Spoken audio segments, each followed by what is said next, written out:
Bu günləri Firon düsturunun çıxarışı verəcək, çox bir maraqlı çıxarışı var. Belə bir üç bucaq çəkirəm.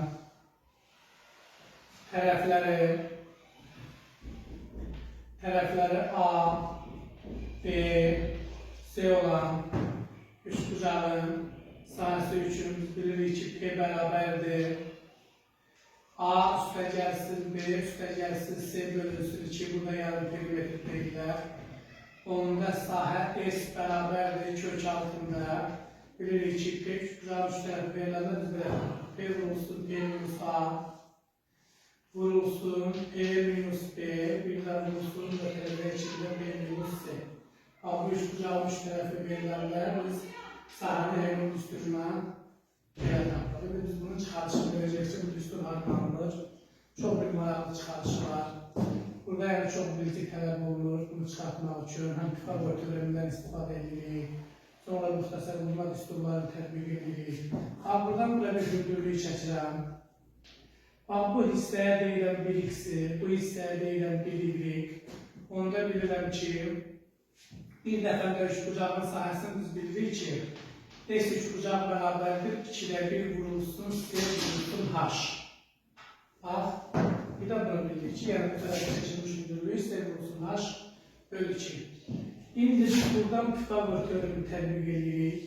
Yazıram x-in kvadratı üstə gəlsin, h-in kvadratı bərabərdir a-nın kvadratına. Buradan yazıram y-in kvadratı yenə eyni həmin qayda ilə üstə gəl h-in kvadratı bərabərdir b-nin kvadratına. Biz bu sistemi tərəf-tərəfə toplayırıq. Tərəf-tərəfə çıxıram h-ları yox eləmək üçün. H-lar bir-birini aparır. Buradan alınır.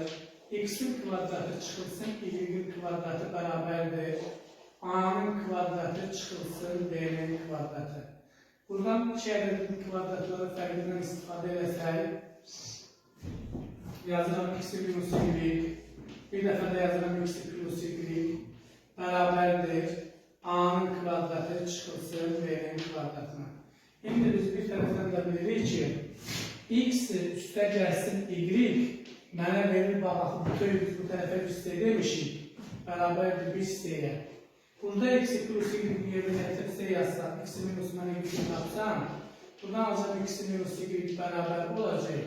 A-nın kvadratı minus b-nin kvadratı bölünsün bir c-yə. Bir tərəfdən də bilirik ki, x üstə gəlsin y bərabərdir c-yə. Baxın, bu sistemi indi tərəf-tərəfə toplasam, həmin bu aldığım sistemi tərəf-tərəfə toplayanda y-lər bir-birini aparır. Buradan bir alnı işarəsi qoyuram, gəlirəm bura. Buradan yazıram ki, 2x-i bərabərdir, 2x-i bərabərdir a-nın kvadratı minus b-nin kvadratı. Bununla toplayanda bunun üstə gəlmiş c olur, plus 1c kvadratı bölünsün c-yə. Biz buradan x-i tapsaq, x bərabər olacaq, demək, a-nın kvadratı minus b-nin kvadratı plus c-nin kvadratı bölünsün 2c-yə. İndi təzədən mən h-ı tapmalıyam. Bir tərəfdən də bilirəm ki, h-ın kvadratı üstə gəl x-in kvadratı Pifagor teoremindən bərabər a-nın kvadratına. Buradan gətirib yazıram, h-ın kvadratı üstə gəlsin, mütələzə içində a-nın kvadratı çıxılsın b-nin kvadratı, üstə gəlsin c-nin kvadratı, bölünsün 2c, mütələzə bağlanın kvadratı bərabərdir a-nın kvadratına. Buradan mən h-ı tapıb, gətirib burada yerinə yazacağım, düstur oradan çıxacaq. Buradan bilirəm ki, h-ın kvadratı bərabərdir, Romoy yazıram, a-nın kvadratı çıxılsın. Bunu ayrı-ayrı kəsirlərdə göstərirəm. Buradan alıram 4c-nin kvadratı. Bunu da elə belə açımdan saxlayıram. A-nın kvadratı minus b-nin kvadratı üstə gəlsin c-nin kvadratının bizdə kvadratı. Onda biz buradan yaza bilərik ki, h-ımız bərabərdir. Baxın, ortaq məxrəc eləsək 4 c-nin kvadratı A kvadratı çıxılsın, ötərəzi açıram. A'nın kvadratı minus B'nin kvadratı plus C'nin kvadratı bölünsün 4 C'nin kvadratı. Ama bu ifade bir kökün altındadır. Çünkü ben kvadrat istəyirəm, buradan yazdım 2. Bu böyle bir kvadratın ifadenin kökün altında. Demek yaptım ki h'ımız berabermiş. Kök altında.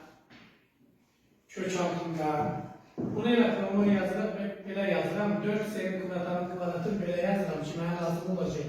4AC'nin mütərəzə kvadratı çıxılsın, yəni h'ımız buna beraber çıxılsın. A'nın kvadratı çıxılsın, B'nin kvadratı, üstə gəlsin, C'nin kvadratı, mütərəzə kvadrat bölünsün 4 C'nin kvadratı. Bax, bizdə h şümlülük tapıldı, bu oldu. Biz bilirik ki, bir dəfəndə S üçbucağın sayəsi biz bəyəkləri yazmışıq. Bərabərdir 2-də 1, vurulsun C, vurulsun H'ın yerine gətirib bu ifadəni yazıram. Kök altında 2A C'nin kvadratı çıxılsın, ötərizi açıram. A'nın kvadratı çıxılsın, B'nin kvadratı, üzerine gəlsin C'nin kvadratı, birdən ötürəcək kvadratı. Bu müəllimlər üçün də çox maraqlı olacaq yazıram. 4 C'nin kvadratı. Bizim verəcək qruplarımız olur. Bəzən burada müəllimlər deyirlər, çox isbatındadır. Olsa yaxşı olur. Önce də mən həll edib belə paylaşıram. Buradan ne edirəm? Bax, bu 2-də 1 C'nin kvadratının kökünün altına salsam, buradan alacağım 4 C'nin kvadratını C'lər ixtisas edəcək, məxrəcdə olacaq 16. İndi mən burada müxtəsər bölmə düsturlarından istifadə edirəm. 2A minus C mütərəzə kvadratı çıxılsın B. A kvadratı minus B kvadratı düsturundan istifadə edib bunu parçalayıram. Burada alıram 2AC çıxılsın A'nın kvadratı, üstə gəlsin B'nin kvadratı, çıxılsın C'nin kvadratı, mütərizə bağlan. Yazıram 2AC minus olacaq bu dəfə plus A'nın kvadratı minus B'nin kvadratı plus C'nin kvadratı. Bax, belə bir kökün altında belə bir ifadəyi aldığım olacaq. Bir müstəqil səliqəli yazarıq, tamaşırla yazırıq. Bu ayırımın tamaşırla Flamasırdansa tamaşırla səliqəli yazıram. O lövhələrdə dəstür üçün flamasır. Son qədər mən yazmışam, belə bəlkişələmişəm. Buradan 2AC çıxılsın A kvadratı plus B kvadratının yerinə mən yaza bilərəm. Buradan yazın, yeri çatır. Hər türlü bir çıxarışdır. Buradan yazıram. Demək, kök altında yolda yazımı yazdım. Bunu sadələşdirirəm. A kvadratı minus B kvadrat çıxılsın, bir C kvadratı var. Onda biz bunu belə yaza bilərik. B'nin kvadratı çıxılsın, ötərəzi açıram. A minus C'nin kvadratı, A minus C'nin kvadratı. Bax, bunu belə yazdım. Bax, belə bir böyük ötərəzi düzən edirəm. Vurulsun. Buradan belə bir böyük ötərəzi açıram. 2AC üstündə kvadratı plus C kvadratının yerine yazıram. A plus C'nin kvadratı çıxılsın, bir B kvadratı yazıram. Kökü bağlayıram. Buradan yazıram 16. Bu da bərabərdir. Uzun bir kök çəkirəm. Bir dəfəndə A kvadratı minus B kvadratı düsturunu bunlara tətbiq edirəm. Buradan olacaq B çıxılsın, A üstə gəlsin C, vurulsun, B plus A minus C, vurulsun, buna tətbiq eləsək, A plus S minus B vurulsun A plus S plus büyük B bölünsün 16 beraberdir. İndi burada həmin bu düsturun özündə biz yazmışdıq ki demək A üstə gəlsin B üstə gəlsin S'miz bərabərdir 2P'yə. Axı buradan alınır. Hər tərəfi 2'yə vuran 65 plus S yerine 2P yazılır. İndi burada biz bunu gətirib sadələşdirib yerinə qoyuram. Baxın, B ilə S'nin cəminin yerinə yaza bilərəm 2P çıxılsın A. B ilə S'nin cəminin yerinə yaza bilərəm 2P çıxılsın A. Bir dənə A'nın özü burada çıxmadı. Ötərəzə bağlantı olsun. Təzəndən A ilə B'nin cəminin yerinə yaza bilərəm 2P çıxılsın S, bir dənə də çıxılsın S'si burada var. Ötərəzəni bağlayıram. Onda biz buradan nə aldıq? Burada A üstə gəl S'nin cəminin yerinə yazıram 2P çıxılsın. 2P çıxılsın B, bir də çıxılsın B. İndi A üstə gəl B cəminin yerinə yazıram 2P.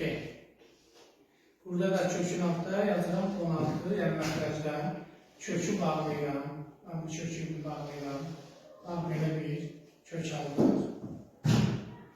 Buradan bərabərdir. Bacardığım qədər çatdırsam yazın. Yəqin ki, yerləşdirərəm burada. Burada olacaq.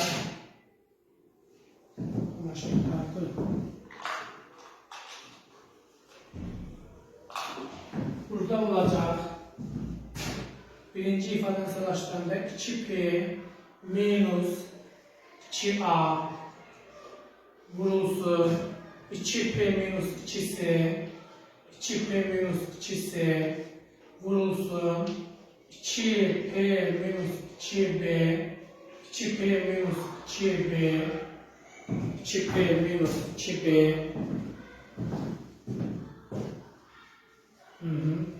2P minus 2B vurulsun bir də 2P'ye. Baxın, burada məxrəcdə yenə 16. Bərabərdir. Gör, nə bu nisbatı olan şey. Buradan da bərabərdir. 2'nin hər birindən 2'ni mötərəzə xaricinə çıxartsaq 2 burada, 2 buradan, 2 buradan, 2 buradan olacaq 16. Vurulsun P minus A P minus B hər birindən 2'ni çıxardıram P minus C vurulsun bir dənə P böl 16. Kök bağlayırıq. 16'lar ixtisar olunur, bərabər olur. Kök altında bunların yerini dəyişəndə asıl dəyişir. P vurulsun P minus A vurulsun P minus B vurulsun P minus C. Baxın, bu şəkildə yazmaq olur. Demək, biz heron düsturun S bərabərdir. P vurulsun P minus A vurulsun P minus C. Bu şəkildə ispat eləyə bilərik. Bundan qabaqçı dərslərimizdə maraqlı inteqrallar paylaşmışdır. Kök altında tangensin inteqralı, sonra biraz da mürəkkəb inteqralı, məsələn, tangen 8-ci dərəcədən qüvvət x dx inteqralı çox maraqlı inteqrallar paylaşmışdır. Bu cümlə ilə həndəsədən heron düsturun isbatını, yəni dediyim ispat eləyim verilmişi xatırlanılır. Çox maraqlı və uzun da biraz geri çıxarışı var. Ola bilər ki, bunu hər hansı bir müəllim başqa bir yolla da yazar, amma mən belə bir yolu münasib bildim yazmağı. Elə yazdım, əxirdə bax, belə alındı. Məni də izləyən müəllimlərə təşəkkürümü bildirirəm. İzləyirlər, baxırlar, fikirlərini bildirirlər. Adı yadımda olan müəllimlərdən Kökəli müəllimdir, Bəbri müəllimdir, həmkarımdır, Ramil müəllimdir, Ceyhun müəllimə də təşəkkürümü bildirirəm, baxırlar. Mən hesab edirəm ki, bu bizim bəzi riyaziyyat müəllimlərimiz üçün həqiqətən də maraqlı ola bilərlər ki, bu düstur haradan gəlir. Sonra elə bilirik ki, bloka da uca isbatlar da düşür. Əslində, yəni isbat eləmək mənim üçün də maraqlı idi. Elə dedim, yazım, paylaşım, değerli müəllimlərimizdən baxar, öz fikirlərini bildirər. İnşallah növbəti dəfə maraqlı suallarımız olacaq. Kosinuslar teoremidir, sinuslar teoremidir, sonra medianın düsturunun çıxarışı olacaq. Onu da biz ispat edib sizə plan paylaşacağıq. Oldu, çox sağ olun, böyünlük bu qədər.